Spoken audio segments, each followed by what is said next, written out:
அஸ்ஸலாமு அலைக்கும் வணக்கம் students. Exam target SA series day 5 part 1 video நாங்கள் ஸ்டார்ட் பண்ணோம். இந்த வீடியோவில் ஒரு மிக முக்கியமான ஃபிசிக்கல் கெமிஸ்ட்ரி எஸ்ஏ டிஸ்கஷன் சம்மந்தமாகத்தான் நாங்கள் பார்க்க போகிறோம். கிளாஸ் வர மாணவர்களுக்கு இந்த பேப்பர் வந்து உங்களுக்கு கிடைச்சிக்கும். கிளாஸ் வராத மாணவர்கள் உங்களுக்கு இந்த பேப்பர் வேணுமென்று சொன்னால் டெலிகிராம் சேனலில் போய்த்து டவுன்லோட் பண்ணிக்கொள்ளலாம். அல்லது யூடியூப்பில் டிஸ்கிரிப்ஷனில் நான் லிங்க் கொடுத்துறேன். அந்த லிங்க்கை டச் பண்ணு சொன்னால் டெலிகிராம் சேனலில் போய்த்து பேப்பரை வந்து டவுன்லோட் பண்ணிக்கொள்ளலாம். அப்படி டெலிகிராம் வசதிகள் இல்லாத மாணவர்களுக்கு நான் டிஸ்கிரிப்ஷனில் என் நம்பரை போட்டிறேன். அந்த நம்பரை கான்டாக்ட் பண்ணி கூட உங்களுக்கு இந்த பேப்பரை வந்து பெற்றுக்கொள்ளலாம். சரியா? அப்போ நாங்கள் டைரெக்டாக டிஸ்கஷனை ஸ்டார்ட் பண்ணோம். இந்த எஸ்ஏ வினாவை நான் இந்த பேப்பர்லேருந்து எடுத்தீரேன்னு சொன்னால் 2025ஆம் ஆண்டு சென்ட்ரல் ப்ரொவின்ஸ் பேப்பர்லேருந்து தான் நான் இந்த எஸ்ஏ வினாவை வந்து எடுத்தீரேன். மிக முக்கியமான எஸ்ஏ பகுதி உண்டு. பார்த்தேன்னு சொன்னால் விளங்கும். இந்த கேஸஸ் மற்றும் எனர்ஜெட்டிக் சம்பந்தமான மிக முக்கியமான கன்செப்ட்கள் வந்து இந்த எஸ்ஏ கேள்வியில் வந்து உள்ளடக்கப்பட்டீர. அப்போ நாங்கள் ஒவ்வொரு விஷயங்களாக பார்ப்போம். அப்போ பாருங்கள், முதலாவது பாட்டை 5வது கேள்வியில் ஏ பாட்டில் முதலாவது பகுதி உங்களுக்கு ஒரு படம் ஒன்று தரப்பட்டீர் இல்லையா? ஒரு படம் ஒன்று தந்து அந்த படம் சம்பந்தமான விவரங்கள் கீழே பேராகிராஃபில் வந்து தந்தீர. நான் முதலாவது பேராகிராஃபை வாசித்து கொள்கிறேன். பாருங்கள் என்ன சொல்லிடுறேன்னு சொல்லி. A2, B2, C ஆகிய வாயுக்கள் முறையே Q, R மற்றும் S எனும் கொள்கலன்களில் காணப்படுகின்றன. சரியா? அப்போ நான் ஒவ்வொரு வசனங்களையும் வாசித்த கொள்ளே அது சம்பந்தமான விவரங்களை இந்த படத்தில் வந்து மார்க் பண்ணிக்கொள்கிறேன். இவங்க என்ன சொல்கிறேன்னு சொன்னால் A2, B2, C ஆகிய அந்த 3 வாயுக்களும் Q, R மற்றும் S என்ற கொள்கலன்களில் வந்து காணப்படுறோம். அப்போ இந்த இடத்துல இந்த Q கொள்கலனில் வந்து A2 அப்படின்னு சொல்லக்கூடிய வாயு காணப்படுறோம். சரியா? அப்போ ஒவ்வொரு விவரங்களாக நாங்கள் மார்க் பண்ணிக்கொள்வோம். இந்த Q கொள்கலனில் A2 கேஸ் காணப்படுறோம். அதே நேரம் இந்த R கொள்கலனில் வந்து B2 கேஸ் வந்து காணப்படுறோம். R கொள்கலனில் B2 கேஸ் காணப்படுறோம். எஸ்ன்ற கொள்கலனில் வந்து C கேஸ் காணப்படுற அப்படின்னு சொல்கிறேன். அப்போ இதுதான் வந்து S கொள்கலன். சரியா? அப்போ நாங்கள் முதலாவது வசனத்திலேயே எல்லா விவரங்களையும் இந்த படத்தில் மார்க் பண்ணி கொண்டாச்சு. அடுத்த 2வது வசனத்தை பாருங்க. இதன் போது Q கொள்கலனில் A2 கேஸின் 100 கிராமும் இந்த A2 கேஸ்ட 100 கிராம் வந்து காணப்படுறோம். இந்த A2 கேஸ்ட 100 கிராம் Q கொள்கலனில் காணப்படுறோம். அதே நேரம் R கொள்கலனில் வந்து B2 கேஸ்ட 114 கிராம் காணப்படுறோம். இந்த R கொள்கலனில் B2 கேஸ்ட 114 கிராம் காணப்படுற அப்படின்னு சொல்கிறேன். அதே நேரம் இந்த S கொள்கலனில் C கேஸ்ட 15 கிராம் வந்து காணப்படுற. S கொள்கலனில் C கேஸ்ட 15 கிராம் காணப்படுற அப்படின்ட்டு உங்களோட 2வது வசனத்தில் வந்து சொல்லப்பட்டிரு. அடுத்து அவங்களோட 3வது வசனத்தை பாருங்க. ஆரம்பத்தில் Q கொள்கலனில் உள்ள அமுக்கம் வளிமண்டல அமுக்கத்தை விட 2 மடங்கு அதிகமாகவும். அப்போ இவங்க என்ன சொல்ல வரான்னு சொன்னால் Q கொள்கலனில் அமுக்கம் வந்து வளிமண்டல அமுக்கத்தை விட 2 மடங்கு அதிகமாகும். அப்போ நான் இந்த இடத்துல வளிமண்டல அமுக்கத்தை P0 அப்படின்னு எடுக்கிறேன். சரியா? நான் பெருமானங்களை போடாமல் ஒரு லெட்டர் ஒன்று எடுத்துக்கொள்கிறேன். அப்போ வளிமண்டல அமுக்கம் P0 சொன்னால் இந்த Qக்குள்ளே காணப்படுற அமுக்கம் 2P0 வந்து காணப்படும். Qக்குள்ளே காணப்படுற அமுக்கம் 2P0 வந்து காணப்படும். சரியா? அடுத்ததை பாருங்கள் என்ன சொல்லிடுறேன். R கொள்கலனில் உள்ள அமுக்கம் வளிமண்டல அமுக்கத்தை விட 3 மடங்கு அதிகமாகவும் S கொள்கலனில் உள்ள அமுக்கம் வளிமண்டல அமுக்கமாகவும் உள்ளது அப்படின்னு சொல்கிறேன். அப்போ R கொள்கலனில் அமுக்கம் வந்து வளிமண்டல அமுக்கத்தில் 3 மடங்காக காணப்படுறோம். அதே நேரம் S கொள்கலனில் அமுக்கம் வளிமண்டல அமுக்கமாக காணப்படுறோம். அப்போ இந்த இடத்துல அமுக்கம் வளிமண்டல அமுக்கத்தை சமன். அப்போ பெரும் பராண்ட டீட்டெயில்ஸை நாங்கள் மார்க் பண்ணி கொண்டாச்சு. அப்போ அடுத்த வசனத்தை பாருங்க. Q, R, S ஆகியவற்றின் ஆரம்ப வெப்பநிலைகள் முறையே 127°C, 227°C, 27°C ஆகும். அப்போ இவ்விடத்தில் உங்களுக்கு வெப்பநிலை பெருமானங்களையும் தந்திர வெப்பநிலைகள் வந்து செல்சியஸில் வந்து தரப்பட்டீர் இல்லையா? அப்போ நாங்கள் செல்சியஸில் தரப்பட்டிற வெப்பநிலைகளை வந்து கெல்வினே மாற்றி படத்தில் வந்து மார்க் பண்ணிக்கொள்ளும். அப்போ Qவில் வந்து வெப்பநிலை 127°C. அப்போ 127°C கெல்வினில் எத்தனை வார 400 கெல்வின் அப்படின்னு சொல்லி வரும். வெப்பநிலை 400 கெல்வின் என்று சொல்லி வரும். அடுத்த வந்து R கொள்கலனில் 227. 227 சொன்னால் கெல்வினை கன்வெர்ட் பண்ணி பாருங்க. அவங்களோட பெருமானம் 500 கெல்வின் என்று சொல்லி வரும். சரியா? வெப்பநிலை 500 கெல்வின் என்று சொல்லி வரும். அடுத்து S கொள்கலனில் ஆரம்ப வெப்பநிலை 27°C. அப்போ 27 கெல்வினை கன்வெர்ட் பண்ணான்னு சொன்னால் 300 கெல்வின் அப்படின்னு சொல்லி உங்களோட கெல்வின் வெப்பநிலை வந்து வரும். சரியா, இதுதான் உங்களுக்கு தரப்பட்டிருக்கிற தரவுகள். அடுத்த தரவுகளை பாருங்க. Q மற்றும் Rன் கனவளவுகள் மாறிலி ஆகும். இந்த Q கொள்கலண்டையும் R கொள்கலண்டையும் கனவளவு மாறிலியாம். அடுத்தது வந்து Q மற்றும் Rன் கனவளவுகள் முறையே 41.57 டெசிமீட்டர் கியூப் மற்றும் 29.099 டெசிமீட்டர் கியூப் ஆகும் அப்படின்னு சொல்லிடுறேன். அப்போ நாங்கள் இந்த இடத்துல கனவளவுகளே மார்க் பண்ணிக்கொள்வோம். Qட கனவளவு 41.57 டெசிமீட்டர் கியூபா. சரியா, நான் டெசிமீட்டர் கியூப் நீரத்த மீட்டர் கியூபு மாற்றியே இந்த இடத்துல எழுதி கொள்கிறேன். அப்போ தான் எங்களை கணிப்பு செய்கிறது லேசாகிக்கும். டெசிமீட்டர் கியூப் எப்படி மீட்டர் கியூபு மாற்றுற அதெல்லாம் தெரியும் தானே. 10⁻³ பெருக்கினா மீட்டர் கியூபுக்கு மாற்றிக்கொள்ளலாம். அடுத்து பாருங்க, 6 கொள்கலண்ட கனவளவு.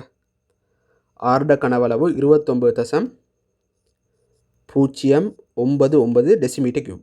மீட்டர் கியூபு மாற்றணும் சொன்னால் 10⁻³ நாங்கள் பெருக்கணும். இதுதான் 6 கொள்கலண்ட கனவளவு. அடுத்தது பாருங்க, எஸ்ஸின் கனவளவு 27 பாகை செல்சியஸ் வெப்பநிலையில் கியூவின் கனவளவில் 60% ஆகும் அப்படின்னு சொல்லிடுறேன். அப்போ இவங்க என்ன சொல்ல வரேன்னு சொன்னால், இந்த எஸ் கொள்கலண்ட கனவளவு 27 பாகை செல்சியஸில் கியூட கனவளவு விட 60%. அப்போ இந்த இடத்துல கியூட கனவளவு என்ன 41.57. அப்போ இதில் 60% தான் 27 பாகை செல்சியஸில் எஸ்ட கனவளவாக வந்து காணப்படும். அப்போ நாங்கள் இந்த இடத்துல கனவளவை காணோம். 60% 41.57 60% எத்தனை வார சுருக்கி பாருங்க. 41.57 60 சுருக்கி நண்டு சொன்னால் 41.57 6 7 6 42 4 6 5 30 34 3 6 சொன்னால் 9 6 24 கிட்டத்தட்ட உங்களோட பெருமானம் எத்தனை வார 24.942 சொல்லி வரும். 24.942 டெசிமீட்டர் கியூப்னு சொல்லி வர. அப்போ இதை மீட்டர் கியூபுக்கு கன்வெர்ட் பண்ணணும்னு சொன்னால் நாங்கள் என்ன செய்யணும்? மீட்டர் கியூபுக்கு கன்வெர்ட் பண்ணுறதுக்கு 10⁻³ வந்து பெருக்கணும். அப்போ இதுதான் நம்மளோட கனவளவு பெருமானம் 24.942 தர 10⁻³ மீட்டர் கியூப். சரியா, இதுதான் நம்மளுக்கு தரப்பட்டிருக்கிற தரவுகள். தரவுகளை மார்க் பண்ணுறதுக்கே பெரிய டைம் ஒன்று போகிறோம் இல்லையா? அவ்வளவு தரவுகள் வந்து உங்களுக்கு தந்தீர. சரியா, அதே நேரம் பிரக்கெட்டுக்குள்ளுக்கு வளிமண்டல அமுக்கத்திர பெருமானத்தையும் தந்தீர. அப்போ நாங்கள் இந்த இடத்துல வளிமண்டல அமுக்கத்தை P0 தானே எடுத்த, அவங்க பெருமானத்தையும் தந்தீர. அப்போ P0 பெருமானம் எதுக்கு சமன்? P0 பெருமானம் 1 தர 15 பெஸ்கலுக்கு சமன். 1 தர 15 பெஸ்கலுக்கு சமனாக காணப்படும். சரியா, இப்போ தரவுகளை எல்லாம் வாசிச்சாச்சு. இப்போ கேள்வியை பாருங்க. தரவு தான் பெருசி, கேள்வி வந்து மிகவும் சின்ன கேள்வி தான். ஏட மூலர் திணிவை கணிக்காண்டு சொல்லிடுறேன். 2வது கேள்வியில் பீட மூலர் திணிவை கேட்டிறேன். 3வது கேள்வியில் வந்து சீட மூலர் திணிவை வந்து கேட்டிறேன். அப்போ நாங்கள் மூலர் திணிவுகளை காணோம். இப்போ இந்த இடத்துல எங்களுக்கு எப்படி மூலர் திணிவுகளை காணலும்? உங்களுக்கு ஒவ்வொரு கொள்கலன்லே மீற வாயுக்களோட திணிவுகளை தந்தீர. அதே நேரம் அந்த வாயுக்களால் ஏற்படுத்தப்படுற அமுக்கத்திர பெருமானங்களையும் தந்தீர, கொள்கலண்ட வெப்பநிலையும் தந்தீர, கொள்கலண்ட கனவளவையும் தந்தீர. அப்போ எல்லா டீட்டெயில்ஸையும் தந்து மூலர் திணிவை காண சொல்லிடுற இல்லையா? அப்போ எங்களுக்கு இந்த இடத்துல PV = NRT என்ற சமன்பாடை வச்சு மூலர் திணிவை வந்து இலகுவாக கண்டுபிடிக்கலாம். அப்போ நான் PV = NRT சமன்பாட்டை போட்டுக்கொள்கிறேன். PV = NRT. இந்த இடத்துல எண்ணுக்கு பதிலாக எனக்கு என்ன போடலும்? மூலுக்கு பதிலாக திணிவின் கீழ் மூலர் திணிவுன்னு போடலாம். அப்போ எப்படி உங்களோட இறுதி கோவை வரும்? PV = simple M = capital M × RTன்னு சொல்லி வரேன். இப்போ எங்களுக்கு இந்த இடத்துல மூலர் திணிவு தானே தேவை. அப்போ நான் மூலர் திணிவை எளிவாக மாற்றம் செய்கிறேன். மூலர் திணிவு MRT × PVன்னு சொல்லி வரும். சரியா, இதுதான் மூலர் திணிவுக்கான கோவை. அப்போ இதுதான் எங்களுக்கு இந்த கணிப்பு செய்து தேவைப்படுற, மற்ற கோவைகள் வந்து எங்களுக்கு தேவைப்பட மாட்டாது. அப்போ நான் முதலாவது ஏட மூலர் திணிவை காண்றேன். அப்போ நீங்கள் என்ன சொல்லுங்கோ, இந்த இடத்துல உங்களோட அந்த Q கொள்கலனில் ஈக்கிற கேஸ் வந்து A கேஸா A2 கேஸா? உங்களுக்கு A2 கேஸ் தான் தரப்பட்டிர. விளங்குதா? A2 கேஸ் தான் தரப்பட்டிர. அப்போ நாங்கள் PV = NRTன்ற சமன்பாடை வச்சு மூலர் திணிவை கண்டன்னு சொன்னால் அது எதிர மூலர் திணிவை தரும்? இந்த A2 கேஸ்ட மூலர் திணிவை தான் தரும். ஆனால் உங்கள்கிட்ட கேட்டிருது என்ன? A கேஸ்ட மூலர் திணிவை தான் கேட்டிர. அப்போ A2 கேஸ்ட மூலத்தினிவு எங்களுக்கு காணலும்னு சொன்னால் ஏ கேஸ்ட மூலத்தினிவு எப்படி காணலும்? A2 ரெண்டால் பிரிச்சுன்னு சொன்னால் ஏ கேஸ்ட மூலத்தினிவை கண்டுபிடிக்கலாம். அப்போ நாங்கள் முதலாவது இந்த A2 கேஸ்ட மூலத்தினிவை கண்டுபிடிக்கும். மூலத்தினிவு தான் எங்களுக்கு தேவை. அப்போ மூலத்தினிவு சமன் திணிவு எத்தனை? 100 கிராம் இல்லையா? திணிவு 100 கிராம். நான் இந்த இடத்துல நியம அலகுகள்லாம் போடலை. 100 கிராமை வந்து கிலோகிராமை மாற்றாமல் கிராமிலே தான் போட்டிறேன். என்று சொன்னால் எங்களை மூலத்திணிவு கிராம் மூல் -1 தானே வரணும். அதனால் நான் அதை கிலோகிராமு மாற்றலை. அகில வாயு மாறிலி 8.314 ஜூல் கெல்வின் -1 மூல் -1. வெப்பநிலை எத்தனை தந்தீர பாருங்க. வெப்பநிலை 400 கெல்வின். வெப்பநிலை 400 கெல்வின். அடுத்தது அமுக்கம். அமுக்கத்திட பெருமானம் வந்து வளிமண்டல அமுக்கத்திட 2 மடங்கு. அப்போ 2 தர 10⁵ அடுக்குன்னு சொல்லி வரும். 2 தர 10⁵ பெஸ்கல். கனவளவு வந்து 41.57 தர 10⁻³ மீட்டர். சரியா? அப்போ நாங்கள் பிரதியீடு செஞ்சாச்சு. இப்போ சுருக்கிறது தான் எங்களுக்கு இர வேலை. அப்போ சுருக்கி பாருங்களோட பெருமானம் எத்தனை வாரன்னு சொல்லி. இந்த இடத்துல எங்களே லேசாக சுருக்கலாம் இல்லையா? சுருக்கிறது மாதிரி தான் நம்மளோட பெருமானங்கள் வந்து எங்களுக்கு தரப்பட்டிர. இந்த 41.57 இந்த 41.57 எங்களுக்கு இந்த 8.314 சுருக்கலாம். சுருக்கி நடிச்சுன்னா கீழே 5 வரும். 5 வரும். இந்த 2ஆல் இந்த 4 சுருக்கலாம். சுருக்கி நடிச்சுன்னா மேலே 2 வார.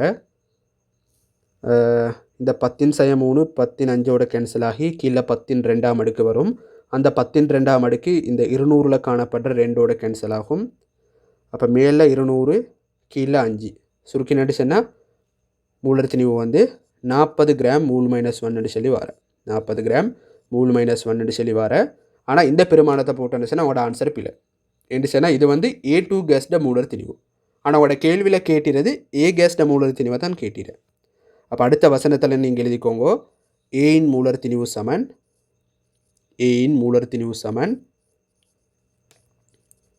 20 கிராம் மூல் -1. சரியா? என்னடா கேள்வி லேசாயிக்குன்னு நீங்கள் நினச்சவான புக உங்களே விளங்கும் எவ்வளோ முக்கியமான கான்செப்ட்கள் வந்து இதில் உள்ளடக்கப்பட்டிருன்றது விளங்கும். ஆரம்பத்தில் எல்லாம் லேசாக தான் இல்லையா? எல்லாம் அப்படி தான் தொடங்கக்குள்ளே எல்லாம் லேசாக தான் நிற்கும். நீங்கள் லெவல் படித்தக்குள்ளேயும் தொடங்குகிற காலகட்டத்தில் இந்த ஃபிசிக்ஸில் இந்த ஃபிசிக்ஸ் பாடங்கள் படித்தக்குள்ளே என்ன இவ்வளோ லேசாகிற இந்த பாடத்துக்கு இவ்வளோ பில்டப் பண்ணுன்ற மாதிரி இருந்திக்கும். போகத்தான் உங்களுக்கு அந்த பாடத்தில் கஷ்டம் அது விளங்கிக்கும் இல்லையா? எல்லாம் அப்படி தான். எல்லா பாடங்களும் அப்படி தான். கேள்விகளேயும் அப்படி தான். சரியா? அப்போ இதையும் ஆரம்பத்தில் பார்த்தது பிறகு குறைச்சி மதிப்பிட வேணும். அடுத்தது நாங்கள் 2வது கேள்வி செய்வோம். பீட மூலத்திணிவை காண சொல்லிடுறேன். அப்போ நாங்கள் இந்த இடத்துல அந்த சமன்பாடை போட்டு அந்த கோவையை போட்டு பிரதியீடு செஞ்சு ஆன்சரை காணோம். திணிவு வந்து எத்தனை தந்தீர? B2 மூலத்திணிவு வந்து 114 கிராம் இல்லையா? 114 கிராம். அகில வாயு மாறிலி 8.314 ஜூல் கெல்வின் -1 மூல் -1. வெப்பநிலை வந்து 500 கெல்வின். வெப்பநிலை 500 கெல்வின்.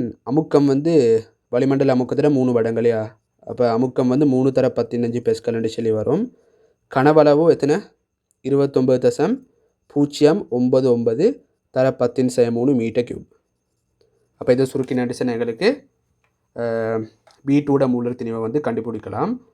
சுருக்கி பாருங்க அவட பெருமானம் எத்தனை வாரன்னு சொல்லி. இந்த இடத்துல எங்களுக்கு கொஞ்சம் லேசாக சுருக்கலும். இந்த 29.099 8.314 சுருக்கி நடிச்சுன்னா கீழே 3.5 சொல்லி வரும். அந்த 3.5 எங்களுக்கு எப்படி போடலும்? 7 கீழ் 2 போடலும் இல்லையா? இந்த 3.5 7/2 போடலும். அப்போ 7/2 போட்டுச்சுன்னா இந்த 2 வந்து எங்களுக்கு மேலே கொண்டு போகலாம் இல்லையா? இந்த 2 வந்து மேலே வரும். சரியா? 7/2 2 வந்து மேலே வரும். இந்த 10⁻ 10⁻³ கேன்சல் பண்ணிலும். அப்போ 10⁻² அடுக்கு மீற அந்த 10⁻² அடுக்கால் மேலிற அந்த 500 அந்த 100 கேன்சல் பண்ணலாம். கேன்சல் பண்ணேன்னு சொன்னால் உங்களுக்கு மேலே 100 தர 114 கீழ் 3 சொல்லி வர. 114 தர 100 கீழ் 7 தர 3 சொல்லி உங்களோட பெருமானம் வரும். இதை சுருக்கி நடிச்சுன்னா உங்களுக்கு B2 மூலத்திணிவை வந்து கண்டுபிடிக்கலாம். சுருக்கி பாருங்கள் எத்தனை வாரன்னு சொல்லி. உங்களோட பெருமானம் கிட்டத்தட்ட சரியாக வருகுதா? சுருக்கள் எல்லாம் சரியாயிரான்னு ஒரு தடவை செக் பண்ணி பாருங்க. கீழே 7 3 ஒன்று மிஞ்சிற 10/3 10/2 114 கீழ் 21 இல்லையா 114 கீழ் 21 மேலே 100 வருகுதா சரியா வந்தீங்கன்னு பாருங்க 100 அல்ல இடத்துல 10 வரணுமே 100 அல்ல 10 வரணும் இந்த 5 2 பெருக்கி நினச்சுன்னா 10 தான் வர அப்போ நீங்கள் சுருக்கி நினச்சுன்னா உங்களோட மூலர் திணிவுட பெருமானம் மண்ணளவாக 54 கிராம் மூல் மைனஸ் 1 சொல்லி வரும் கிட்டத்தட்ட 54 கிராம் மூல் மைனஸ் 1 சொல்லி வர கிட்ட 54.2 கிட்ட மாதிரி வரும் நீங்கள் அனலவாக்கம் செய்யுங்கோ அனலவாக்கம் செஞ்சால் தான் உங்களுக்கு லேஸ் ஆகிக்கும் 54 கிராம் மூல் மைனஸ் 1 சொல்லி வர அப்போ பீட மூலர் திணிவு எத்தனை இதில் ஹாஃப் அப்போ 54 ஹாஃப் எத்தனை 27 கிராம் மூல் மைனஸ் 1 27 கிராம் மூல் மைனஸ் 1 அடுத்து நான் சீட மூலர் திணிவை கொஞ்சம் அவசரமாக காண்றேன் திணிவு 15 கிராம் அகிலவாயு மாறிலி 8.314 ஜூல் கெல்வின் மைனஸ் 1 மூல் மைனஸ் 1 வெப்பநிலை வந்து 300 கெல்வின் அமுக்கம் வந்து வளிமண்டல அமுக்கம் 1/15 பெஸ்கல் கனவளவு வந்து எத்தனை வந்து 24.942 தர 10/3 சொல்லி வரும் இல்லையா அப்போ இதை சுருக்கி பாருங்க உட பெருமானம் 15 கிராம் மூல் மைனஸ் 1 சொல்லி வரும் இங்கே சுருக்கி பாருங்க சுருக்கி நடிச்சுன்னா உட பெருமானம் 15 கிராம் மூல் மைனஸ் 1 சொல்லி வரும் அப்போ நாங்கள் இந்த 3 வாயுக்களுடைய மூலர் திணிவுகளை வந்து கண்டுபிடிச்சாச்சு அடுத்தது நாங்கள் ரெண்டாவது கேள்வியை பார்ப்போம் பாருங்க ரெண்டாவது கேள்வியில் என்ன சொல்லி 2 சொல்லி ஆரம்பத்தில் பி கொள்கலனில் வாயு எதுவும் இல்லை இந்த பி கொள்கலனில் ஆரம்பத்தில் வந்து வாயுக்கள் எதுவும் இல்லையாம் அதன் வெப்பநிலை 127 பாகை செல்சியஸ் மற்றும் அதன் கனவளவோ கியூவின் கனவளவை போல 2 மடங்கு ஆகும் அப்படின்னு சொல்லிடுறேன் அப்போ இந்த பி கொள்கலனில் வாயுக்கள் எதுவும் இல்லையாம் ஆனால் அதில் ஆரம்ப வெப்பநிலையும் கனவளவோட பெருமானங்களையும் தந்திரேன் ஆரம்ப வெப்பநிலை 127 பாகை செல்சியஸாம் அப்போ பாகை செல்சியஸை கெல்வினை கன்வெர்ட் பண்ணால் வெப்பநிலை எத்தனை ஆரம்பத்தில் பி கொள்கலனில் வெப்பநிலை 400 கெல்வினாம் அதே நேரம் இதில் கனவளவு கியூட கனவளவை விட 2 மடங்காம் இந்த பெருமானத்தை விட 2 மடங்கு கனவளவு உண்டு செல்கிறேன் அப்போ அதையும் நான் இந்த இடத்துல மார்க் பண்ணிக்கொள்கிறேன் டெசிமீட்டர் கியூப் 2 தர 41.57 டெசிமீட்டர் கியூப் தான் இந்த பி கொள்கலண்ட கனவளவு சரியா பாருங்க அடுத்த என்ன சொல்லிடுறேன் பின்னர் 6 கொள்கலன் -98 பாகை செல்சியஸ் வரை குளிர்விக்கப்பட்டு குழாய்கள் 2,3 மற்றும் 4 உடனடியாக திறக்கப்பட்டு A2 மற்றும் B2 வாயுக்கள் P, Q, R கொள்கலன்களினுள் பரவ அனுமதிக்கப்பட்டன அப்படின்னு சொல்லிடுறேன் அதாவது இவங்க என்ன சொல்ல வரான்னு சொன்னால் ஆரம்பத்தில் வந்து பி கொள்கலனில் வாயுக்கள் எதுவும் இல்லையாம் ஆனால் அந்த பி கொள்கலண்ட வெப்பநிலை 127 பாகை செல்சியஸாகவும் அட கனவளவோ கியூட கனவளவை விட 2 மடங்கு அதிகமாகவும் காணப்படுற அப்படின்னு சொல்கிறேன் அது பிறகு அவங்க என்ன சொல்கிறான்னு சொன்னால் இந்த 6 கொள்கலன் நீரை தானே இந்த 6 கொள்கலண்ட வெப்பநிலையை -98 பாகை செல்சியஸ் வரை காட்டியும் குறைச்சிடாம் குறைச்சது பிறகு இந்த 2, 3, 4 இந்த 3 வால்வுகளையும் அவங்க திறந்து விட்றாங்க அப்போ திறந்து விட்டான்னு சொன்னால் என்ன நடக்கும் இந்த இடத்துல இந்த கியூவில் இருக்கிற A2 கேஸ் வந்து P-க்குள்ளுக்கும் R-க்குள்ளுக்கும் ஸ்ப்ரெட் ஆகும் அதே நேரம் இந்த R-க்குள்ளுக்கிற B2 கேஸ் Q-க்குள்ளுக்கும் P-க்குள்ளுக்கும் ஸ்ப்ரெட் ஆகும் இல்லையா அந்த வாயுக்கள் வந்து பரவலடையும் அந்த விவரங்களை தான் நம்மளோட அந்த ரெண்டாவது கேள்வியில் வந்து அவங்க சொல்லிடு சரியா இதுதான் உங்களுக்கு தந்திர தரவுகள் அப்போ ரெண்டாவது கேள்வியில் முதலாவது பாட்டை பாருங்கோ P, Q மற்றும் Rல் உள்ள மூல்களின் எண்ணிக்கையை தனித்தனியே கணிக்க அப்படின்னு சொல்லிடுறேன் அப்போ இந்த இடத்துல எனக்கு எப்படி அந்த மூல் பெருமானங்களை கண்டுபிடிக்கணும் பாருங்கோ ஆரம்பத்தில் வாயுக்கள் வந்து இந்த Qலேயும் Rலேயும் மட்டும்தான் நீர் ஆனால் இந்த 3 வால்வுகளையும் திறந்து விட்டான்னு சொன்னால் அந்த 2 வாயுக்களும் 3 கொள்கலன்களுக்கும் அந்த 3 கொள்கலன்களுக்கும் ஸ்ப்ரெட் ஆகுது விளங்குதா அப்போ நீங்கள் என்ன சொல்லுங்கோ இந்த 3 வால்வுகளையும் திறந்து விட்டான்னு சொன்னால் இந்த 3 கொள்கலனும் 3 வெவ்வேறு தொகுதிகளா அல்லது 3ம் ஒரே தொகுதியா 3ம் ஒரே தொகுதியாக மாறுற இல்லையா நாங்கள் வால்வுகளால் மூடிந்தன்னு சொன்னாதான் இந்த 3ம் செப்பரேட்டான தொகுதிகளாக காணப்படுறது அப்போ 3ம் செப்பரேட்டான தொகுதிகள்னு சொன்னால் 3 கொள்கலன்லேயும் அமுக்கங்கள் வந்து வித்தியாசப்படும் ஆனால் இந்த வால்வுகள் மூலம் திறந்து விட்டான்னு சொன்னால் இந்த QPR அந்த 3 கொள்கலன்களும் ஒரே தொகுதியாக மாறுற விளங்குதா? அந்த 3 கொள்கலன்களும் ஒரே தொகுதியாக மாறும். அப்போ ஒரே தொகுதியாக மாறினு சொன்னால் ஒரு தொகுதிக்குள்ளுக்கு அமுக்கம்ன்றது மாறிலி. எந்த இடத்துலையும் அமுக்கம்ன்றது வந்து ஒரே பெருமானமாகத்தான் காணப்படும். நீங்கள் பி கொள்கலனில் அமுக்கத்தை எடுத்தாண்டு சொன்னாலும் அது வந்து ஒரு பெருமானம் தான். கியூ கொள்கலனில் அமுக்கத்தை எடுத்தாண்டு சொன்னாலும் அதுவும் வந்து ஒரே பெருமானமாகத்தான் காணப்படும். விளங்குதா? அப்போ நாங்கள் இந்த இடத்துல இந்த கேள்வி எப்படி செய்கிறன்றதை கொஞ்சம் பார்த்து கொண்டு வரோம். எங்களுக்கு நாங்கள் முதலாவது இந்த கேள்வியை செய்கிறதுக்கு முந்தி விளைக்கொள்ள வேண்டிய விஷயம் என்னன்னு சொன்னால், இந்த வால்வுகளை திறந்து விட்டான்னு சொன்னால் வாயுக்கள்கிட்ட மொத்த மூல் வந்து மாறாது. விளங்குதா? இந்த வால்வுகள் மூலம் திறந்தாண்டு சொல்லி தொகுதியில் இருக்கிற மொத்த வாயு மூல்கள் வந்து மாறப்போகல. சொல்கிற விஷயம் விளங்குதா? ஆரம்பத்தில் உதாரணமாக சொல்கிறேனே, இந்த கியூ கொள்கலனில் ஒரு 5 மூல் வாயு ஈராண்டு வச்சோமே, அதே மாதிரி ஆரம்பத்தில் 6 கொள்கலனில் வந்து ஒரு 8 மூல் வாயு ஈராண்டு வச்சோம். சரியா? கியூ கொள்கலனில் 5 மூல் வாயுக்கள், 6 கொள்கலனில் 8 மூல் வாயுக்கள்.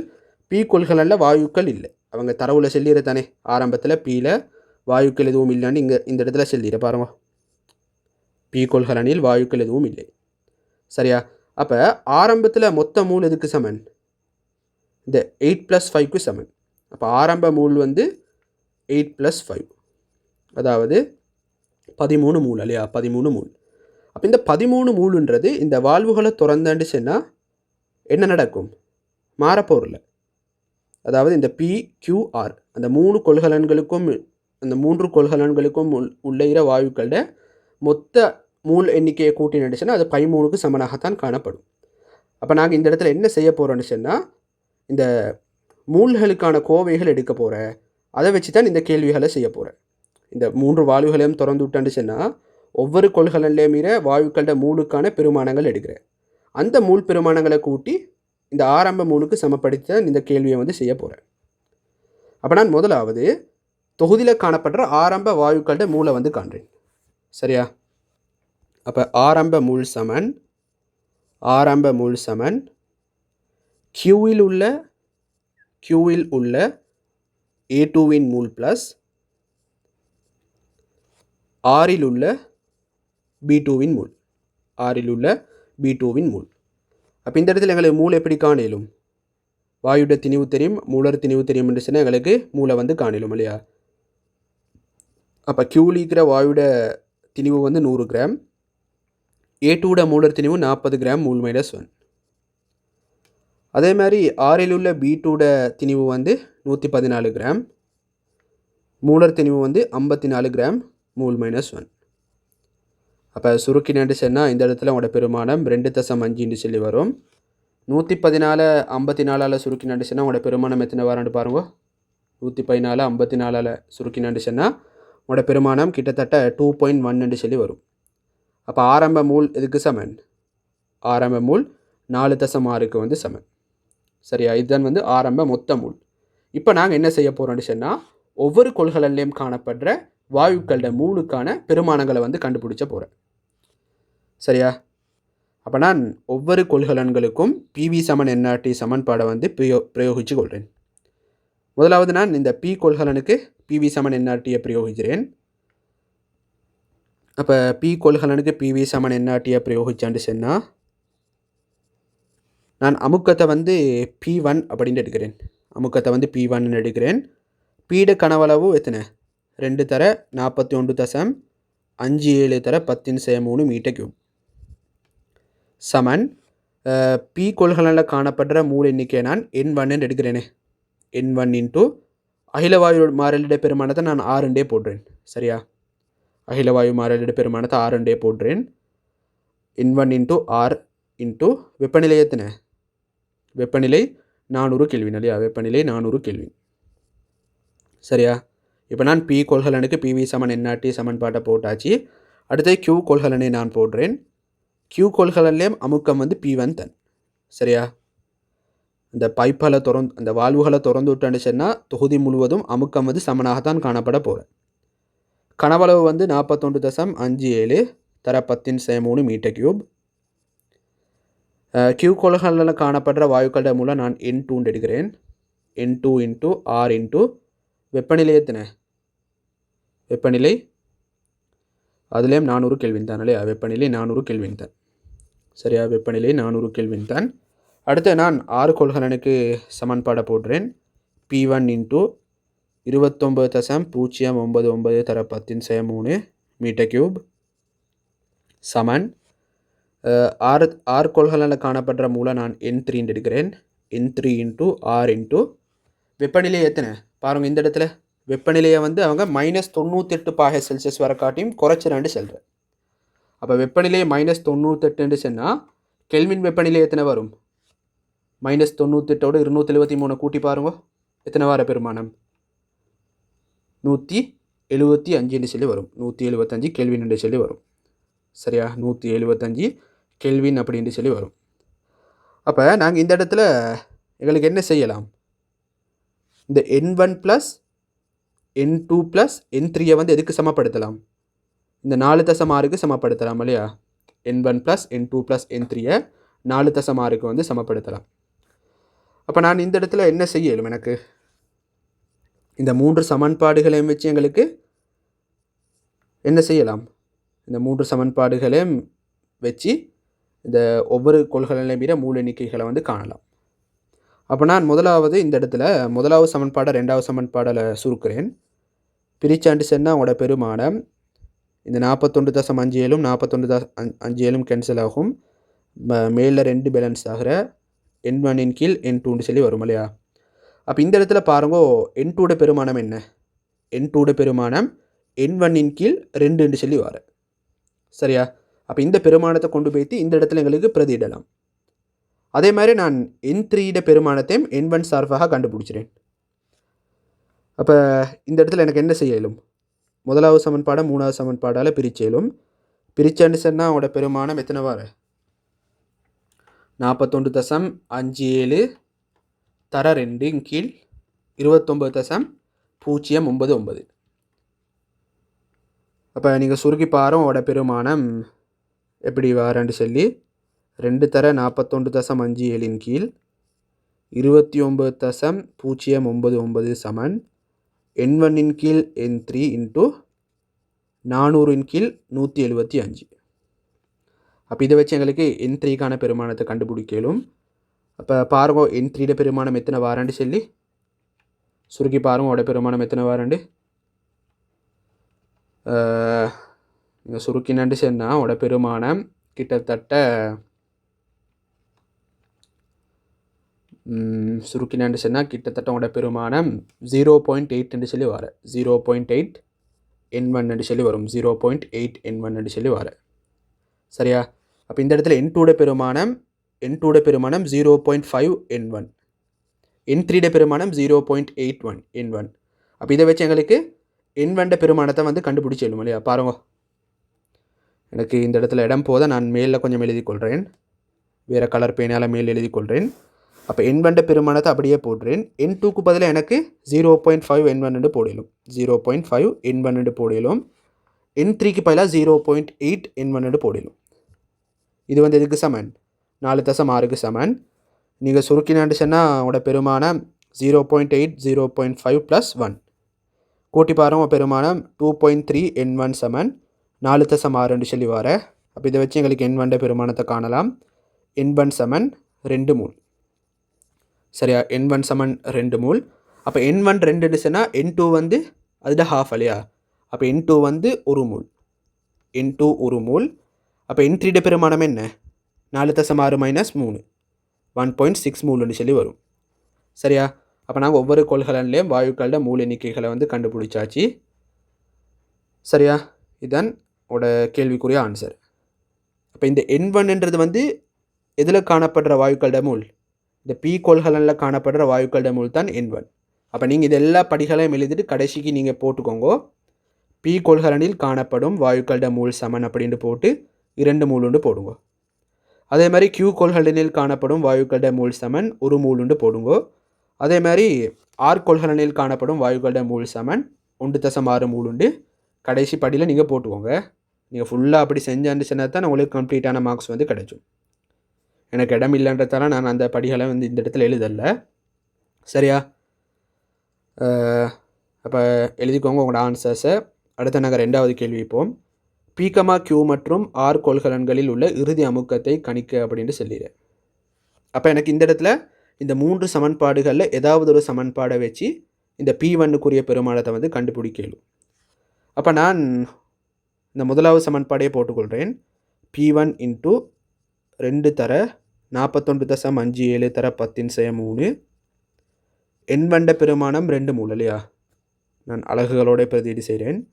மீட்டர் கியூப் சமன் எண்வண்ட பெருமானம் 2 மூல், அகிலவாயு மாறிலிட பெருமானம் 8.314 ஜூல் கெல்வின் -1 மூல் -1, வெப்பநிலை வந்து 400 கெல்வின். இப்போ சுருக்கி பாருங்க உங்களோட ஆன்சர் எத்தனை வரான்னு சொல்லி.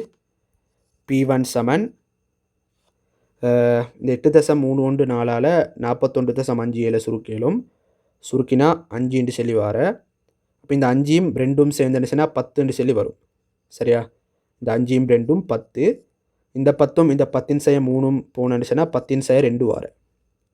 அப்போ இந்த 10^2 கீழ் அனுப்பினச்சுன்னா P1 பெருமானம் எத்தனை வரும்? 2 தர 400 கீழ் 10^2 சொல்லி வர.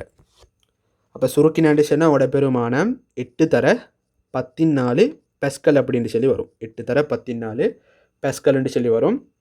உங்களுக்கு இப்படி போட மேலும் அல்லது 80 கிலோ பெஸ்கல் ஒன்று மௌலிய போடலாம். 80 கிலோ பெஸ்கல் ஒன்று மௌலிய போடலாம். சரியா? அப்போ இதோட இந்த 2வது பாட்டும் ஃபுல்லாக கம்ப்ளீட் ஆகியாச்சு. அடுத்த 3வது பாட்டை பாருங்க. பின்னர் 2வது குழாய் உடனடியாக மூடப்பட்டு P கொள்கலனில் உள்ள அனைத்து B2 வாயுவும் A2 வாயுவின் ஒரு பகுதியும் திரவமாக மாறும் வரை P கொள்கலனின் வெப்பநிலை குறைக்கப்படுகிறது அப்படின்னு சொல்லிடுறேன். அப்போ இவங்க என்ன சொல்ல வாரன்னு சொன்னால், நாங்கள் 2வது கேள்வியில் என்ன செஞ்சேன்னு சொன்னால், இந்த 3 வால்வுகளையும் திறந்து வாயுக்களை வந்து ஸ்ப்ரெட் ஆக விட்டலையா? அப்போ வாயுக்களை ஸ்ப்ரெட் ஆக விட்டதுக்கு பிறகு ஒவ்வொரு கொள்கலன்லையும் புதிய வாயுக்களோட மூல் எத்தனை வந்த, நான் அதை வேறு கலர் பேனையாண்டால் மார்க் பண்ணிக்கொள்கிறேன். இந்த P கொள்கலனில் வாயுக்களோட மூல் வந்து 2 மூல்னு சொல்லி வந்த. Q கொள்கலனில் வாயுக்களோட மூல் 1 மூல்னு சொல்லி வந்த. அதே மாதிரி இந்த R கொள்கலனில் வாயுக்களோட மூல் வந்து 1.6 மூல் அப்படின்னு சொல்லி வந்த. சரியா? இதன் வந்து சமநிலையில் காணப்படுற அந்த மூல் எண்ணிக்கைகளாக காணப்பட்ட. உங்களோட 3வது கேள்வியில் என்ன சொல்கிறேன்னு சொன்னால், உடனடியாக இந்த 2வது வால்வு வந்து மூடப்படுறான். அப்போ இந்த 2வது வால்வு மூடப்பட்டன்னு சொன்னால் இந்த P கொள்கலனுக்குள்ளுக்கு ஈக்கிற அந்த 2 மூல் வந்து மாறிலியாக அப்படியே காணப்படும். அந்த 2 மூலும் P கொள்கலனுக்குள்ளே காணப்படும். அப்போ இந்த வால்வை மூடினு சொன்னால் இந்த P கொள்கலன்றது வந்து செப்பரேட்டான ஒரு தொகுதியாக மாறுற. விளங்குதா? இந்த வால்வை மூடினு சொன்னால் இந்த P கொள்கலனுக்கும் இந்த QR கொள்கலன்களுக்கும் இடையில தொடர்பு இல்லை. அப்போ தொடர்பு இல்லைன்னு சொன்னால் இந்த P கொள்கலன் ஒரு வேற தொகுதி, இந்த QR என்ற கொள்கலன்கள் வந்து ஒரு செப்பரேட்டான தொகுதியாக வந்து காணப்படும். அதுதான் அவங்க செல்ல வர. அப்போ 2வது குழாய் உடனடியாக மூடப்பட்டு P கொள்கலனில் உள்ள அனைத்து B2 வாயுவும் A2 வாயுவின் ஒரு பகுதியும் திரவமாக மாறும் வரை P கொள்கலன் வெப்பநிலை வந்து குறைக்கப்படுறோம். அப்போ இந்த இடத்துல 2 மூல் வாயுக்கள் இதுதானே. இந்த 2 மூல் வாயுக்கள்லையும் A2 கேஸும் காணப்படும், B2 கேஸும் காணப்படும். இந்த 2 கேஸஸ்டே மூல்களோட கூட்டுத்தொகை தான் 2 மூல். விளங்குதா? இந்த 2 வாயுக்களோட மூல்களோட கூட்டுத்தொகை தான் 2 மூல். அப்போ இவங்க என்ன சொல்கிறேன்னு சொன்னால், இந்த B2 வாயு முழுவதுமாகவும் A2 கேஸ்ட ஒரு குறித்த பகுதியும் திரவமாக்கப்படும் வரை இந்த P கொள்கலன் வெப்பநிலை வந்து குறைச்சப்படுறோம். அப்போ வெப்பநிலையை குறைச்சடிச்சுன்னா அந்த கேஸஸ் வந்து திரவமாக மாறுற அப்படின்னு சொல்கிறேன். சரியா? திரவமாக மாறுற அப்படின்னு சொல்லிடுறேன். அதுபோல் அவங்க என்ன சொல்கிறேன்னு சொன்னால், அந்த திரவங்கள் உடனடியாக அகற்றப்பட்டு P கொள்கலனின் வெப்பநிலை 27 பாகை செல்சியஸுக்கு கொண்டு வரப்பட்டது அப்படின்னு சொல்கிறேன். அப்போ ஆரம்பத்தில் P கொள்கலன் வெப்பநிலை 127, அதுக்கு பிறகு வெப்பநிலையை நல்லா குறைச்சி இந்த வாயுக்களை வந்து திரவமாக்குறான். அதுக்கு பிறகு வெப்பநிலையை கூட்டி 27 பாகை செல்சியஸுக்கு கொண்டு வர அப்படின்னு சொல்கிறேன். அப்போ உங்களோட இறுதி வெப்பநிலை என்ன? இந்த கொள்கலனுக்குள்ளுக்கு இறுதி வெப்பநிலை என்ன? 27 பாகை செல்சியஸ். அப்போ 27 பாகை செல்சியஸ்ன்னு சொன்னால் வெப்பநிலை வந்து 300 கெல்வின் அப்படின்னு சொல்லி வரும். வெப்பநிலை 300 கெல்வின் அப்படின்னு சொல்லி வரும். சரியா? இதுதான் உங்களுக்கு தரப்பட்டிய தரவுகள். அடுத்த வசனத்தை பாருங்க. 27 பாகை செல்சியஸுக்கு கொண்டு வரப்படுகிறது. அப்போது பி கொள்கலனில் எஞ்சியிருக்கும் A2 வாயுவின் மூல்களின் எண்ணிக்கை 0.2 மூல் ஆகும் அப்படின்னு சொல்லிடுறேன். விளங்குதா? இப்போ இவங்க என்ன சொல்ல வாராண்டி சொன்னால் அந்த திரவமாகிற தானே இந்த B2 கேஸ்ட ஃபுல்லாக திரவமாகறாம். B2 கேஸ் ஃபுல்லாக திரவமாகறாம். A2 கேஸ்ட ஒரு குறித்த பகுதி திரவமாகிற அப்படின்னு சொல்கிறேன். அப்போ ஒரு குறித்த பகுதி திரவமாகினு சொன்னால் ஒரு குறித்த அளவு வாயு மூலக்கூறுகள் எஞ்சிற தானே அந்த வாயு மூலோட எண்ணிக்கை வந்து 0.2 ஆகும். எஞ்சிற வாயு மூல் வந்து 0.2 அப்படின்னு சொல்கிறேன். அப்போ பி கொள்கலனில் காணப்படுற A2 கேஸ்ட மூல் வந்து எத்தனை 0.2. அடுத்த வசனத்தை பாருங்க. பின்னர் முதலாவது குழாய் திறக்கப்படுகிறது. இதன் போது A2 மற்றும் C வாயுக்கள் கீழே தரப்பட்டுள்ளவாறு தாக்கமடைகின்றன. அவங்க என்ன சொல்கிறான்னு சொன்னால் அதுக்கு பிறகு இந்த முதலாவது குழாய் வந்து திறக்கப்படுறான். அப்போ முதலாவது குழாய் திறக்கப்பட்டால் என்ன நடக்கும்? இந்த பி கொள்கலனில் A2 கேஸும் அந்த எஸ் கொள்கலனில் C கேஸும் வந்து ஒன்றாக சேர்ந்து தாக்கமடைகிற அப்படின்னு சொல்கிறேன். அந்த தாக்கத்தை அவங்க கீழே காட்டிற பாருங்க. இதுதான் உங்களுக்கு தரப்பட்டிற தாக்கம். இங்கு C வாயு முழுமையாக தாக்கம் புரிகிறது.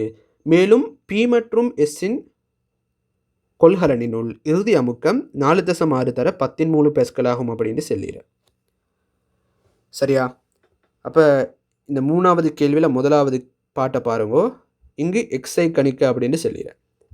அப்போ நாங்கள் எக்ஸை எப்படி கணிச்சிடன்றதை பார்ப்போம். நான் முதலாவது இந்த தாக்கத்தை வந்து கீழே எழுதி கொள்கிறேன். XA2 gas plus 2C gas சமன் 2 AXC கேஸ். இதுதான் அந்த தாக்கத்துக்குரிய சமன்பாடு. அப்போ இந்த இடத்துல அவங்க என்ன கேட்டீங்கன்னு சொன்னால் இந்த எக்ஸ்ட பெருமானத்தை கேட்டீரேன். அப்போ நாங்கள் எக்ஸ்ட பெருமானத்தை எப்படி காண்றன்றதை பார்ப்போம். அதுக்கு முந்தைய இவங்க ஒரு முக்கியமான தரவு ஒன்று சொல்லிடுற. இந்த C கேஸ் வந்து முழுமையாக தாக்கம் புரிகிறது அப்படின்னு சொல்லிடுறேன். அப்போ C கேஸ் முழுமையாக தாக்கம் புரிகிறது அப்படின்னு சொன்னால் அவர் தான் வந்து எல்லைப்படுத்தும் காரணி இல்லையா? இந்த தாக்கத்தில் எல்லைப்படுத்தும் காரணி யார்? C கேஸ் தான் எல்லைப்படுத்தும் காரணி. அதாவது முற்றாக முடிவடையும் தாக்கிக்கு தான் நாங்கள் எல்லைப்படுத்தும் காரணின்னு சொல்கிறோம். அப்போ நாங்கள் முதலாவது இந்த தாக்கம் நடைபெறத்துக்கு முந்தி ஒவ்வொரு கூறுகள்டையும் இனிஷியல் மூளை வந்து காணும். சரியா? ஒவ்வொரு கூறுகள்டையும் இனிஷியல் மூளை காணும். அப்போ A2 கேஸ்ட இனிஷியல் மூல் என்ன பாருங்க, 0.2 மூல். A2 கேஸ்ட initial மூல் 0.2 மூல். C கேஸ்ட ஆரம்ப மூல் எத்தனை பாருங்க. C கேஸ்ட திணிவு உங்களுக்கு தரப்பட்டிர. அதே நேரம் நாங்கள் இந்த இடத்துல C கேஸ்ட மூலர் திணிவையும் கண்டிர. அப்போ திணிவு தெரியும் 15 கிராம், மூலர் திணிவு 15 கிராம் மூல் -1 அடிச்சன்னா மூல் எத்தனை 15 கீழ் 15 கிராமின் கீழ் 15 கிராம் மூல் -1. அப்போ மூல் எத்தனை வரும்? ஒரு மூலுண்டு சொல்லி வர. அப்போ ஆரம்பத்தில் C கேஸ்ட மூல் வந்து உண்டு. சரியா? ஆரம்பத்தில் C கேஸ்ட மூல் உண்டு. அப்போ இந்த இடத்துல அவங்க ஒரு முக்கியமான விஷயம் சொல்லிடுற என்ன, இங்கு C வாயு முழுமையாக தாக்கம் புரிகிறது அப்படின்னு சொல்கிறேன். அப்போ எல்லைப்படுத்தும் காரணி C கேஸ். அப்போ இவரோட மூலுக்கு ஏற்ற மாதிரி தான் தாக்கம் வந்து நடக்க போகிறேன். விளங்குதா? அப்போ நீங்கள் இந்த இடத்துல என்ன சொல்லுங்கோ, இந்த தாக்கத்தில் A2 டேம் C டேம் இந்த பீசமான விகிதங்களை பாருங்க. A2 கேஸ் டேம் C கேஸ் டேம் பீசமான விகிதங்களை பாருங்க. A2 கேஸ்ட X மூல் அழிவடைய கொலே C கேஸ்ட 2 மூல் வந்து அழிவடைகிற. விளங்குதா? A2 கேஸ்ட X மூல் அழிவடைய கொலே C கேஸ்ட 2 மூல் அழிவடைகிற. ஆனால் இந்த இடத்துல C கேஸ்ட எத்தனை மூல் அழிவடைகிற? 2 மூலா? இல்லை, C கேஸ்ட 1 மூல் தான் அழிவடைகிற. அப்போ நீங்கள் என்ன சொல்லுங்க, C கேஸ்ட 2 மூல் அழிவடைய கொலே A2 கேஸ்ட X மூல் அழிவடைகிறன்னு சொன்னால் C கேஸ்ட 1 மூல் அழிவடைய கொலே A2 கேஸ்ட எத்தனை மூல் அழிவடையணும்? X/2. அப்போ A2 கேஸ்ட அழிவடைகிற மூல் எண்ணிக்கை எத்தனை? X/2. அப்போ ஆரம்பம் 0.2 மூல், அழிவடைகிற அளவு -X/2 சொன்னால் இறுதியாக எவ்வளவு எஞ்சிக்கும்? எஞ்சிற அளவு எத்தனை? 0.2 - X/2. விளங்குதா? சிம்பிளான விஷயம் தான். அந்த பீசமான விகிதங்களை வச்சு விளையாடுற விளையாட்டு தான் இது.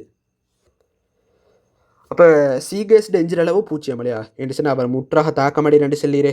அப்போ மூல எண்ணிக்கை வந்து இறுதியாக வந்து 0 காணப்படும். அதே நேரம் உருவாகிற அந்த AXC கேஸ்ட மூல் எத்தனை பாருங்க. C கேஸ்ட 2 மூல் தாக்கமடையக்குள்ளே AXC கேஸ்ட 2 மூல் உருவாகிற. அப்போ அந்த ரெண்டுக்கும் இடையிலான பீசமான வீதம் 1:1. அப்போ இவரோட 1 மூல் அழிவடையக்குள்ளே இவரோட 1 மூல் வந்து உருவாகும். அப்போ ஆரம்பம் 0, உருவாகிற அளவு 1 மூல்னு சொன்னால் இறுதியாக எத்தனை மூல் காணப்படும்? 1 மூல் வாயு தான் இறுதியாக வந்து காணப்படுற. அப்போ நீங்கள் இந்த இடத்துல சொல்லுங்கோ, தாக்கம் நடந்து முடிஞ்சதுக்கு பிறகு அந்த தொகுதியில் காணப்படுற வாயுக்களோட மொத்த மூல் எத்தனை? இந்த ரெண்டிடையும் கூட்டுத்தொகை இல்லையா? இந்த ரெண்டிடையும் கூட்டுத்தொகை தான் தாக்கம் நடந்து முடிஞ்சதுக்கு பிறகு கிடைச்சிற மொத்த மூல் எண்ணிக்கையாக காணப்படும். அப்போ மொத்த மூல் சமன் 1 + 0.2 - x/2 சமன் 1.2 - x/2. சரியா? 1.2 - x/2. அப்போ இந்த இடத்துல எக்ஸ்ட பெருமானத்தை காண்றது தான் எங்களுக்கு கேள்வியில் வந்து கேட்கப்பட்டீர. அப்போ இந்த இடத்துல எனக்கு எக்ஸ்ட பெருமானத்தை எப்படி காணலாம்? பாருங்கள், உங்களுக்கு இன்னும் ஒரு முக்கியமான தரவு ஒன்று தந்தீர. இந்த தொகுதியில் இறுதி அமுக்கத்தை தந்தீர. அப்போ இறுதி அமுக்கம் தெரியும் என்று சொன்னால் PV = nRT சமன்பாடை வச்சு மொத்த மூல் எண்ணிக்கையை வந்து காணலாம். கொள்கலண்ட வாயுக்களோட மொத்த மூல் எண்ணிக்கையை காணலாம். அந்த மூல் எண்ணிக்கையை இந்த பெருமானத்தை சமப்படுத்தினு சொன்னால் எங்களுக்கு எக்ஸ்ட பெருமானத்தை வந்து இலகுவாக கண்டுபிடிச்சிடும். அப்போ நான் அடுத்தபடியில் PV = nRT சமன்பாடை போடுறேன். எங்களுக்கு மூல் தான் தேவை. மூல் சமன் PV/கேபிட்டல் RT. அமுக்கம் வந்து 4.6 × 10³ பாஸ்கல். 4.6 × 10³ பாஸ்கல். கனவளவு எத்தனை? கனவளவுன்றக்குள்ளே இந்த ரெண்டுடையும் கனவளவுகளோட கூட்டுத்தொகை தான் இந்த இடத்துல வரப்போகிறேன். இந்த Pடையும் Sடையும் கனவளவுகளோட கூட்டுத்தொகை தான் இந்த இடத்துல எங்களுக்கு வரப்போகிறேன். அப்போ நான் இந்த சுருக்களை லேசாக செய்கிறதுக்காக இந்த எஸ்ட கனவளவுக்கு இந்த பெருமானத்தை போடாமல் அந்த 60/100 தர 41.57 டெசிமீட்டர் கியூப்ன்ற பெருமானத்தை போடுறேன். சரியா? ரெண்டும் ஒன்று தான். உங்களுக்கு இந்த பெருமானத்தை போட்டும் செய்யலும் அல்லது இந்த பெருமானத்தை போட்டும் செய்யலும். நான் சுருக்களை லேசாக செய்கிறதுக்காக இந்த இந்த பிரதியீட்டை போட்டுக்கொள்கிறேன். சரியா? அப்போ இந்த இடத்துல எனக்கு எஸ் கொள்கலண்ட கனவளவு 60/100 தர 41.57 தர 10³ மீட்டர் கியூப். பி கொள்கலண்ட கனவளவு 2 தர 41.57 தர 10³ மீட்டர் கியூப். சரியா? அமுக்கம் சரி, கனவளவு சரி. அகிலவாயு மாறிலி 8.314 ஜூல் கெல்வின் -1 மூல் -1. வெப்பநிலை ஏற்றுன பாருங்க, தொகுதியில் வெப்பநிலை ஏற்றுனு சொல்லி 300 கெல்வின் இல்லையா? இவருடைய வெப்பநிலை 300 தான், இவருடைய வெப்பநிலையும் 300 தான். அப்போ தொகுதியில் வெப்பநிலை வந்து 300 கெல்வினுக்கு தான் சமனாக காணப்படும். சரியா? அப்போ நான் வெப்பநிலையை வந்து 300 கெல்வின் என்று போடுறேன். இதை சுருக்கினு சொன்னால் எங்களுக்கு மொத்த மூலை வந்து காணலாம். அப்போ எப்படி என்ன சுருக்கியலும்? 4.6 தர 10³ பாஸ்கல். இதில் இருக்கிற சில விஷயங்கள் எங்களுக்கு பொதுவாக எடுக்கலும் இல்லையா? பொதுவாக எடுத்தான்னு சொன்னால் நான் இதை சுருக்கிறேனே. 60/100 வந்து 0.6 இல்லையா? 60/100 0.6. அப்போ எனக்கு இந்த 41.57 தர 10³ பொதுவாக எடுக்கலும். பொதுவாக எடுத்தாண்டு சொன்னால் உள்ளுக்கு 0.6 + 2 வந்து மிஞ்சும். சரியா? 0.6 + 2 வந்து மிஞ்சும். கீழ் 8.314 தர 300. இது சுருக்கினு சொன்னால் எங்களுக்கு மொத்தம் 3 காணலும். சுருக்கினு சொன்னால் 5 இந்த 10³ 13ஓட கேன்சல் ஆகும். அப்போ 2.6 × 5 தர 4.6 கீழ் 300 சொல்லி வரும். சரியா? 2.6 தர 5 × 4.6 கீழ் 300 சொல்லி உங்களோட பெருமானம் வர. அப்போ இதை சுருக்கி பாருங்க, உங்களோட மொத்த முள் பெருமானம் உங்களுக்கு கிடைச்சும். சுருக்கினு சொன்னால் பெருமானம் எத்தனை வர? கிட்டத்தட்ட உங்களோட பெருமானம் 0.2 மூல்னு சொல்லி வரும். அன்னளவான பெருமானம் 0.2 மூல்னு சொல்லி வரும். அப்போ இந்த 0.2 மூல் எங்களுக்கு எதுக்கு சமப்படுத்தலும்? இந்த 1.2 - x/2க்கு சமப்படுத்தலும். அப்போ 1.2 - x/2 சமன் 0.2. அப்போ x/2 பெருமானம் எதுக்கு சமன்? x/2 பெருமானம் 1க்கு சமன். அப்போ x வந்து 2க்கு சமன். சரியா? கொஞ்சம் கம்ப்ளெக்ஸான கணித்தல் தான். அந்த கன்செப்டை விலை கொண்டு அடிச்சுன்னா உங்களுக்கு இலகுவாக ஆன்சருக்கு வரலாம். சரியா? சின்ன விஷயம்தான். அடுத்து உங்களோட 2வது கேள்வியை பாருங்க. ஏ பாட்டில் கடைசி வினா, மேலே திரவமாக்கப்பட்ட A2வின் மூல் எண்ணிக்கையை கணிக்க அப்படின்னு சொல்லிடு.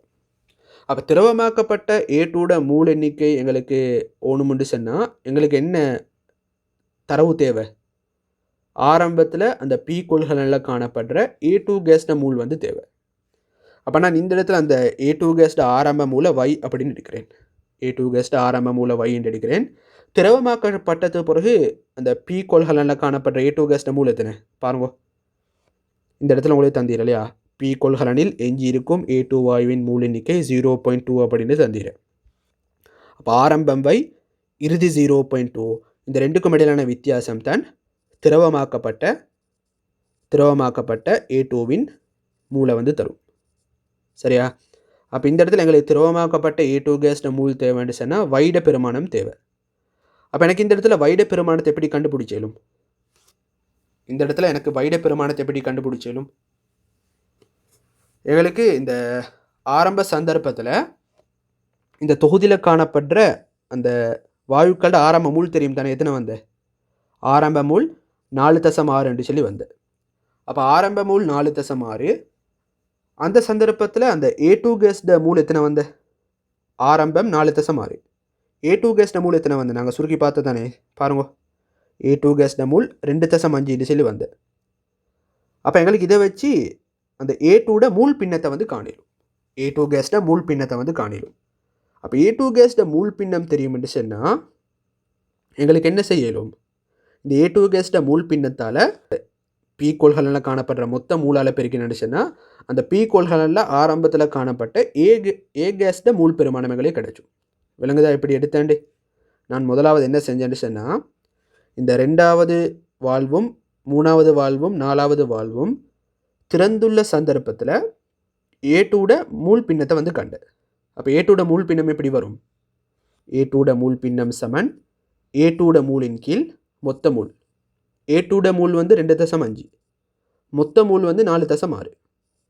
அப்போ மூல் பின்னம் 2.5 கீழ் 4.6, அது விளங்கிச்சு தானே. A2ட மூல் பின்னத்தை வந்து கண்டாச்சு. அப்போ A2ட மூல் பின்னத்தை கண்டாண்டு சொன்னால் இந்த தொகுதியில் எந்த தொங்கல் எடுத்தாண்டு சொன்னாலும் அந்த இடத்துல மூல் பின்னம் வந்து இந்த பெருமானம் தான். சரியா? அப்போ நான் திடீரென்று இந்த 2வது வால்வை க்ளோஸ் பண்ணாண்டு சொன்னாலும் இந்த P கொள்கலனில் மூல் பின்னம் வந்து இதே பெருமானமாகத்தான் காணப்படும். அப்போ மூல் பின்னம் இதே பெருமானம் என்று சொன்னால் எனக்கு அந்த P கொள்கலனில் காணப்படுற A2ட மூல் எப்படி காணலும், இந்த மூல் பின்னத்தால் மொத்த மூளை பெருக்கினு சொன்னால் இந்த வாயுக்கள் இருக்கிற A2ட மூளை மட்டும் செப்பரேட்டாக காணலும். அப்போ நான் இந்த வைட பெருமானத்தை எப்படி எங்களை கண்டுபிடிச்சேலும், y சமன் மூல் பின்னம் இன்ட்டு மொத்த மூல். மொத்த மூல் வந்து 2 மூல் இல்லையா, ஆரம்பத்தில் அந்த 2வது வால்வு க்ளோஸ் பண்ணப்பட்டது பிறகு P கொள்கலனில் காணப்படுற மூல் எண்ணிக்கை 2 மூல். அப்போ இதை வச்சு எங்களுக்கு வைட பெருமானத்தை வந்து கண்டுபிடிச்சேலும். நீங்கள் சுருக்கி பாருங்க, உங்களோட பெருமானம் கிட்டத்தட்ட 1.09 என்று சொல்லி வரும். 1.09 என்று சொல்லி உங்களோட பெருமானம் வரும். அன்னளவான பெருமானம் 1.09 என்று சொல்லி வரும். அப்போ ஆரம்பத்தில் காணப்பட்ட A2ட மூல் வந்து 1.09, திரவமாகினத்து பிறகு காணப்படுற மூல் வந்து 0.2 சொன்னால் திரவமாகி A2ட மூல் எத்தனை 1.09 மைனஸ் 0.2. சுருக்கி பாருங்க பெருமானம் எத்தனை வாரன்னு சொல்லி 0.89 என்று சொல்லி வரும். 0.89 மூல் என்று சொல்லி வார. சரியா? இதுதான் திரவமாக்கப்பட்ட A2ட மூல் எண்ணிக்கை.